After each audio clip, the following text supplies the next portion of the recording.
rubs the lotion on its skin, or else it gets the hose again. What is good, everyone? This is Kuzuranger coming at you from Japan.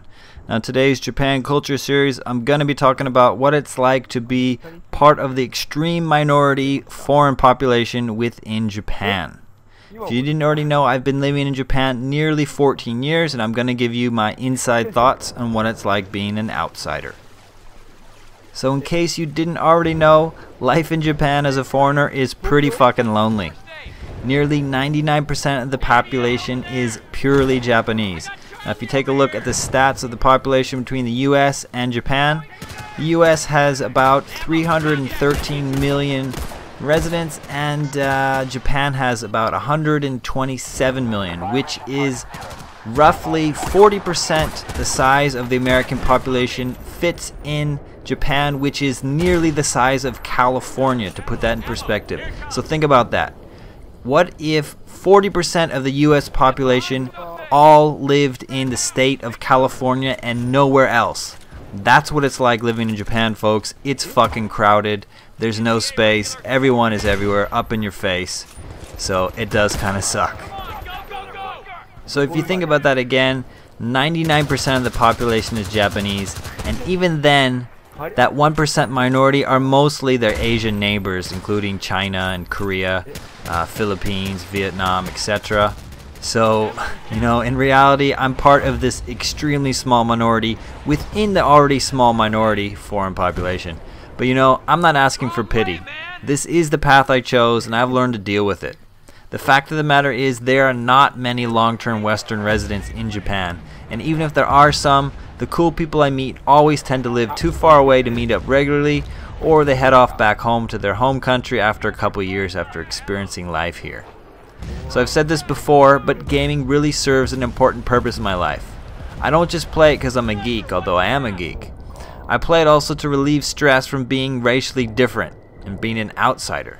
I play so I can listen to and speak to English for a fucking change, to actually interact with some others similar to my cultural upbringing. I play it to escape my boring existence as a rather isolated foreigner, and if it wasn't for gaming, the only other thing I would probably do to keep myself from going insane and detesting my life would be to watch endless movies.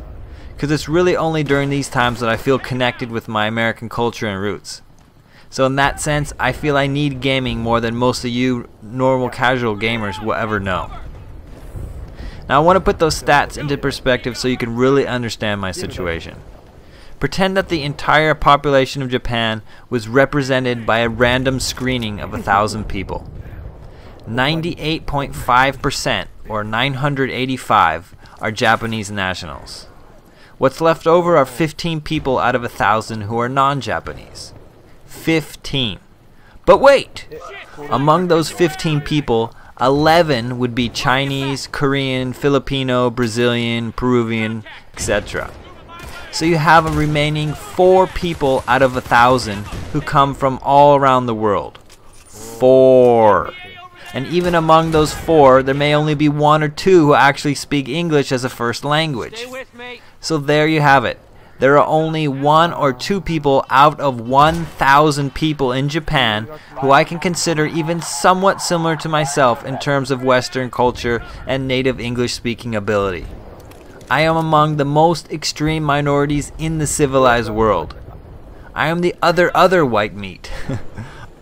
I am literally about as rare as a needle in a haystack. So you're probably wondering what it's like going through a day in the life of Kuzuranger. Well, in my first episode I talked about trains, train culture, what it's like being on extremely congested trains, and yes, seeing some extremely hot Japanese women. The other thing to note is that yes, as a foreigner, I almost never see other foreigners like myself. I could literally go days without seeing someone else who looks similar to me. Now, I also live in a pretty crowded city. I live in Osaka, which is not as big as Tokyo, but it's still up there. It's one of the bigger cities within Japan. So, you know, there's no lack of people. There's just not many foreigners in Japan. And I work in an industrial sector. I work in a business zone. So there should be plenty of people there, but there just aren't. I go to work at the same time every day, and I never see another foreigner. Now, I also happen to be one of the rare cases where I don't actually teach English anymore. I work in a regular Japanese business. I'm not going to go into details of that. Don't want to get fired, but let's just say I'm the only foreign person, the regular foreign staff in my office. I am not there to teach English. I do other jobs like translating and helping out with documents and filing and a bunch of shit basically. But I'm not an English teacher anymore, although I used to be. As I said in my last video, I used to teach English and that was an easy job. And now I wouldn't say it's harder, but it's a little more stressful because I have to cope with the Japanese work atmosphere. I have to go to work longer hours than I did before, but luckily my company is pretty progressive, so it's not terrible. Now in the last vid, someone asked me, do you miss anyone back home? How do you feel about friends and family? And how often do you make a trip back home? That's a pretty good question. Yeah, as you can tell from everything I've just said up to this point, life can be lonely. When I was a teacher and I worked with other foreigners, that was cool, and I met some really cool guys. But even then, people go home. People don't always stay unless you're married to a Japanese lady, which quite a few people do, but quite a few people don't. Quite a few people just want to have fun and make some girlfriends and have fun and party and go to bars and do this and that. So the few people like myself who actually are here for the long term, it's hard finding them, and they're not always easy to meet or hook up with. They don't always live near me, so it is kind of lonely. A lot of my friends from my past jobs were single and younger than myself, so kind of different lifestyle and different responsibilities, definitely. So it does kind of suck. Now I've moved on to different jobs as well, so I don't have any chance at all to meet foreigners, to meet people like myself. All I can meet is Japanese in my work office, and I don't really like my coworkers. They're just really boring, and just all they want to talk about is work, work, work, and it's depressing actually. So my parents, what do my parents feel about it?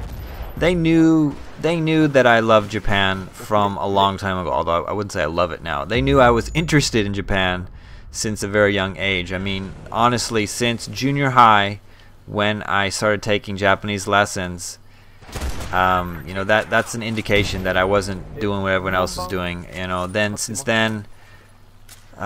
Since high school, I took Japanese again in college as well, and since high school, I'd always had Asian girlfriends, Asian American girlfriends, Chinese American, Vietnamese American, Japanese American, Pacific Islanders, you name it. I had a fetish, yeah, I had a yellow fetish, whatever you want to call it. I was an egg, white on the outside, but yellow on the inside. I don't know what the fuck people called it, but yeah, I had a thing for Asian girls. What the fuck? I'm not gonna be all shy about it. It's true.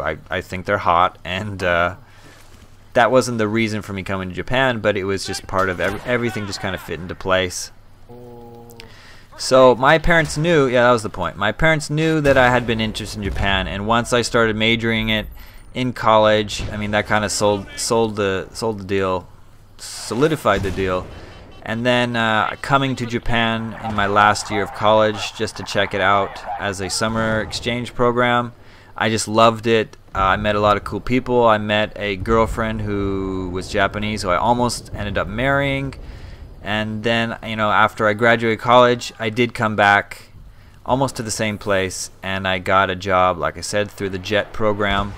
And, things just started from there. And so my parents knew that I was probably going to stay in Japan. They weren't surprised about it. They weren't against it at all. They were supportive. They want me to be happy. Of course, they don't want to be sad and depressed. So as long as they knew I was safe and happy and content with my life, they were always supportive of my reasons for being here, and there have been no problems at all with that. Then as far as visiting is concerned, when I was younger and I was single, I wouldn't go back quite as often as I do now, and now that I have excuse me, a wife and 3 kids. My parents have met them several times. Obviously they want to see their grandkids, they want to see my wife, who is their daughter-in-law.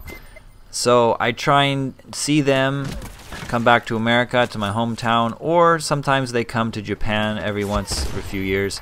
And basically I'll meet up with my parents and my friends back home maybe about once a year at the most, never more than that, just because it's I can take time off, but I don't have that many days off, and when you need to go back home, you know, it's pointless to go home for just a couple of days. I want to go for at least a week, if not something like 10 days or 2 weeks. And if I do that, that's cutting out a bunch of my holidays, and I do need a lot of my holidays to take off for take care of my kids or whatever problems at home.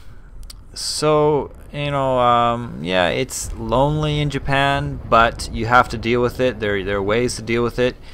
If you are someone who is homesick all the time, and if you need to have your family with you all the time, and if you need to have your best friends with you all the time, Japan is probably not for you for the long term. You need to be independent. You need to be able to depend on yourself, to be content with your life, and find things to do, and find ways to stay happy. And I feel I've done that.